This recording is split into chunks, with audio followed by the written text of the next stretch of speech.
वो क्या सोचते होंगे, आपस में चर्चा करते होंगे कौन जा रहे हैं, इतने लोग कहाँ से जा रहे हैं। बोले भगवान की कथा सुन के जा रहे हैं, है ना। अच्छे काम के लिए जब व्यक्ति जाता है ना तो उसका सम्मान भी बढ़ जाता है। यहाँ से कोई भी निकलेगा या कथा के लिए कोई आएगा तो लोग कहेंगे कुछ ना हो तो भैया ये भगवान के भक्त हैं, सिद्धनाथ मंदिर में मुझे लगता है कथा सुनने के लिए जा रहे हैं, है ना, कहेंगे कि नहीं। धर्म अर्थ काम मोक्ष हर प्रकार का फल देने वाली है श्रीमद् भागवत की कथा। जिसके मन में जो कामना होती है भागवत जी उसी कामना की पूर्ति करते हैं। जिनके मन में जो कामना होती है उनके उसी कामना की भगवान पूर्ति करते हैं। आज सुदामा जी महाराज जो भगवान के परम भक्त हैं उनकी सुंदर कथा को सुखदेव जी सुनाते हैं और कहते हैं कभी भगवान से मांगने के लिए नहीं गए और सुदामा ने कभी भी भगवान से कोई शिकायत नहीं की। प्रशांतात्मा जितेन्द्रियः कौन है, बोले कृष्ण शासिद सखा कसिद। सबसे पहले कहा कि भगवान के मित्र हैं, दूसरे ब्राह्मण हैं, फिर ब्रह्मवित्तमः ऐसे ब्राह्मण हैं जो संतोषी ब्राह्मण हैं। विरक्त इंद्रियार्थेषु अपनी इंद्रियों को सुदामा जी ने जीत लिया है। इंद्रियों के वश में नहीं रहते, हम लोग तो इंद्रियों के वश में हैं। नेत्र जो चाहे वही देखते हैं, कान जो मांगे वही सुनते हैं, बाड़ी जो मांगे वही खाते हैं। स्वाद के चक्कर में कितने लोग पड़े हैं, चाट समोसा छोले पकौड़ी क्या क्या नरे भर के रोज खाए जा रहे हैं महाराज। कितना खा लिया पूरे जीवन में, लेकिन क्या मन कभी भरा। ये तृष्णा, ये लोभ, ये स्वाद, ये कभी मरने वाला नहीं है। जब तक जीवन है भैया तृष्णा बनी ही रहती है। जीव को स्वाद ही चाहिए।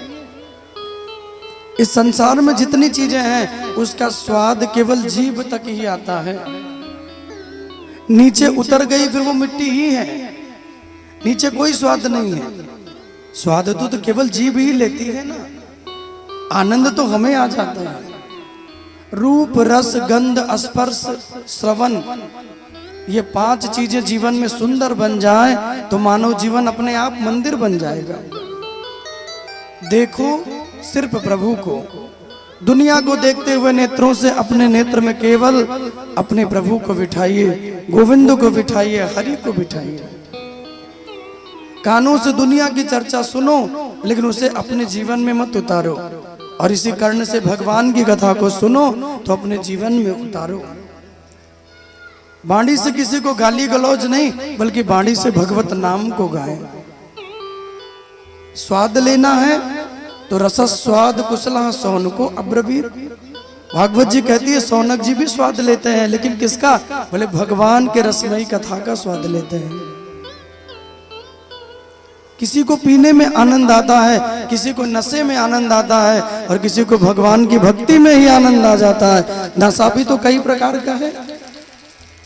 ये नशा जल्दी चढ़ता नहीं है, चढ़ जाए उतरता नहीं है। कि भक्ति का नशा जल्दी चढ़ता नहीं है और चढ़ जाए उतरता नहीं है।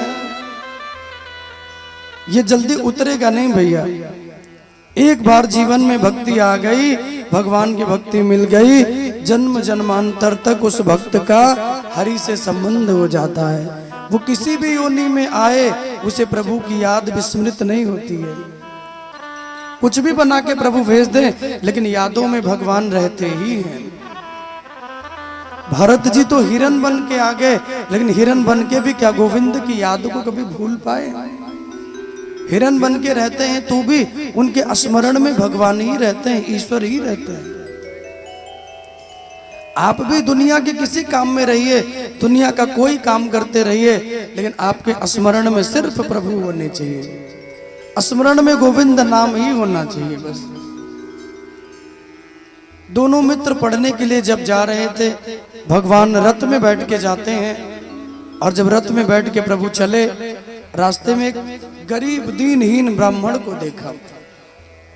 अपने रथ को भगवान ने रोक दिया। रथ रोक के प्रभु नीचे उतरे। सुदामा जी के पास जाके भगवान पूछते हैं, भैया कौन हो तुम? ऐसे नंगे पांव इस अवस्था में कहां जा रहे हो? सुदामा जी के नेत्र भर गए। सुदामा कहते हैं, आप कौन हैं? कृष्ण ने अपना परिचय दिया और सुदामा जी से कहते, क्या मेरे मित्र बनोगे? कृष्णच्चासीद सखा कसिद ब्राह्मणो ब्रह्मवित्तम। तुम तो ब्राह्मण हो, क्या मेरे मित्र बनोगे? सुदामा जी ने कहा कि नहीं, मैं आपका मित्र नहीं बन सकता। क्यों? बोले क्योंकि भैया मित्रता और रिश्तेदारी ये दोनों हमेशा बराबरी वालों में ही होना चाहिए। मैं आपको अपना मित्र कैसे बना लूं? आपको देखकर लगता है आप किसी राजा के बेटे हो, इतने बड़े रथ में आए हो, इतने सुंदर वस्त्र पहने हो, मैं अपना मित्र कैसे बनाऊं आपको? सुदामा जी चले गए और जब सुदामा जी आगे बढ़े तो सुदामा के चरणों में कांटा लग गया। और वो कांटा जब सुदामा के चरण में लगता है, उस कांटे को निकालने का सुदामा जी जितना प्रयास करते हैं, वो कांटा और भी उनके चुभता चला गया। थक गए निकालते निकालते, तो प्रभु आए, अपने कोमल हाथों में सुदामा के चरण को भगवान ने लिया और उन कांटों को निकालने लगे। गुरुजनों ने कहा कि जब भगवान के हाथों से वो कांटा नहीं निकला तो संतों ने इतना भी कहा है कि अपने मित्र के लिए भगवान अपने मुख के दांतों से सुदामा के कांटों को निकालते हैं। इतना परस्पर प्रेम है सुदामा के प्रति भगवान का। कांटे निकले तो सुदामा झट भगवान को लिपट गए और सुदामा कहते हैं, प्रभु सच तो यही है, ये दुनिया तो कांटा लगाती है, दुनिया तो कांटा चुभोती है, निकालने का काम तो मेरे प्रभु ही करते हैं, मेरे गोविंद ही करते हैं। कांटे लगाने का काम दुनिया तो दुख ही देती है। संसार के लोगों से आसान किया करना, जब वक्त मिले तुमको सिया राम जपा करना। दुनिया के लोगों से आशा नहीं करना भैया।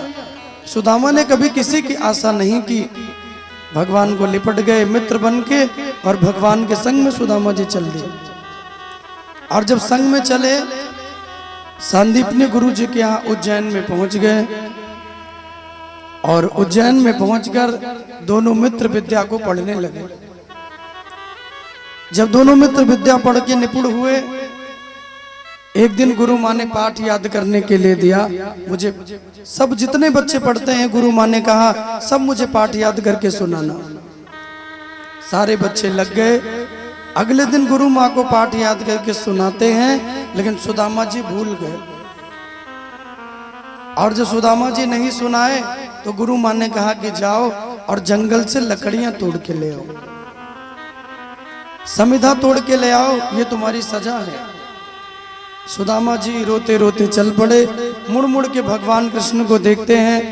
मित्र तो वही सच्चा मित्र है जो मित्र के सुख में भले काम ना आए, लेकिन मित्र के दुख में हमेशा उसके संग खड़ा रहे।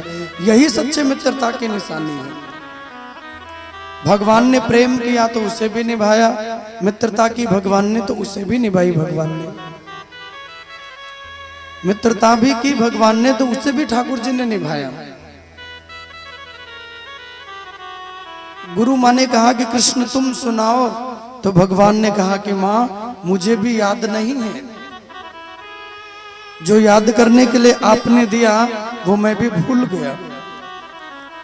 गुरु माँ ने कहा कि जिनकी श्वासों से वेद निकलते हों, जिनकी श्वासों से वेद का निर्माण होता हो, वो कह रहे हैं कि मुझे पाठ याद नहीं है। तो प्रभु रोते हुए कहते हैं कि माँ याद तो मुझे सब कुछ है, आज मित्र के संग नहीं जाऊंगा तो मित्रता पूरी कैसे होगी। चार वेद कंठस्थ मोहे और कहूँ तो हो ये रस भंग, अपना पाठ भुलाई के मैं तो जाऊं सुदामा के संग। मुझे याद तो माँ हर चीज है, लेकिन आज अपने मित्र की मित्रता को निभाने के लिए मैं आपको सुना नहीं सकता। इतना कहते हुए कृष्ण के नेत्र भर गए। मुझे भी वही सजा देना जो मेरे मित्र को आपने दी है। कृष्ण सुदामा दोनों जंगल में लकड़ियां तोड़ने के लिए चले और जाते हुए सुदामा कृष्ण को मां ने एक मुट्ठी चने दे दिए और कहा कि इन चने को लेकर के जाना, जब तुम्हें भूख लगे तो दोनों मित्र खा लेना इन चनों को। आज गुरुदेव भगवान कहते हैं दोनों मित्र चले, लकड़ियां तोड़ने के लिए आए जंगलों में। पेड़ पे चढ़ के भगवान लकड़ियां तोड़ने लगे, सुदामा जी नीचे इकट्ठा करने लगे। बड़ी जोर की आंधी आई, बारिश हुई, सुदामा जी कांपने लगे। सुदामा को भूख लग गई तो गुरु माँ ने जो चने दिए, सोचा कि मैं अपने हिस्से का खा लूं, कृष्ण के हिस्से का रख दूंगा, जब वो आएंगे तो मैं उनको दे दूंगा। और उस पोटली को खोल के सुदामा ने जब चने को खाए, आधे चने खाकर सुदामा की जो भूख है वो समाप्त नहीं हुई। क्योंकि भूख जब ज्यादा लगी हो तो कम भोजन करेंगे तो भूख मिटती नहीं है और बढ़ जाती है। तो सुदामा ने पूरे चने खा लिए। ऊपर भगवान ने पूछा कि सुदामा भैया कट कट की आवाज आ रही है, कहीं ऐसा तो नहीं कि चने खा रहे हो? सुदामा जी ने कहा कि नहीं नहीं प्रभु, वो बड़ी ठंडी है ना, ठंडी के मारे मेरे दांत किटकिटा रहे हैं, मैं चने नहीं खा रहा हूं।